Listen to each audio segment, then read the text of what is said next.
what would be a general misconception of the video coordinator position? Well, I'll say one misconception just from like, let me say a general fan of basketball who's like, oh, all they do is ISOs and all. It's like, if you knew the intricacies of every single possession in the NBA, it's unreal. And so, as a video coordinator, like, there's such a learning curve to learning all those actions. Now, as you mentioned, no, like I said, there's advanced scouts who like a lot of advanced scouts start as video coordinators and they start to learn all these sets, horns, floppy, all these like common sets that NBA teams run. And then you start to familiarize with them. And then you start to see every team running them and they just call them something different. And so that's where like when I stepped in as a video coordinator, I was so far in over my head. I did not know what I was doing and I felt so overwhelmed and I would get asked all these questions and had no clue what I was doing. Um but then after like 3 years, I could log games in 3x speed.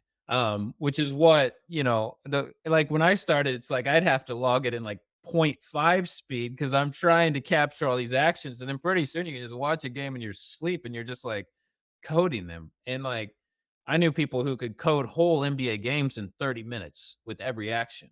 Yeah, it's just unreal. Like I wasn't a 30-minute guy, but like people could literally just speed up that game and just like code the whole thing of what's happening. And so there's definitely a learning curve and but the misconception to me is just like that's why I think point guards in the NBA are brilliant people, like because not only they need to know their position, but they need to know every position on the court.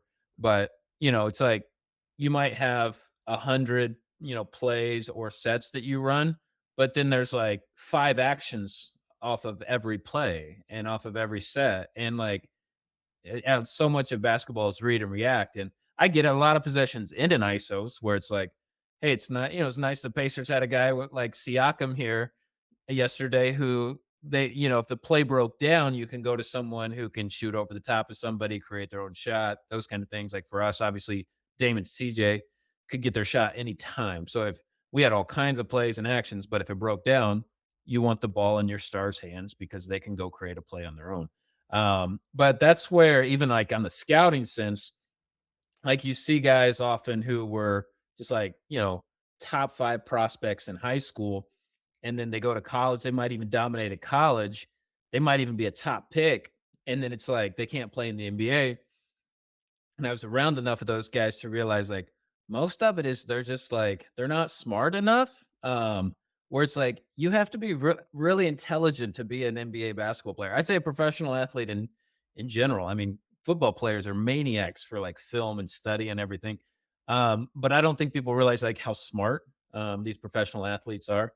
And I've seen a lot of the guys who it's like they dominated in high school and college. It's because they were bigger, better, faster, stronger, but there's such a mental side to the game at the NBA level that I don't think people realize like how intelligent. Like I think LeBron James is one of the smartest basketball players in the history of the sport, and I don't understand how people still dog on him. Like you can be a fan of him or not, but people who dog on him, I'm like the fact that he keeps his body in this much shape and the intelligence he plays with every game is blows my mind. So there's guys who are just so smart. Like I got to work with Andre Miller and Steve Blake, just like two of the smartest players ever. Who it's like a lot of the guards. I love watching T.J. McConnell now or Nimhard, Pacers got to or Jalen Brunson. I like all these little guards. I'm like, because I would play pickup hoops with our guys. I'm 6'4", so I was a little bigger.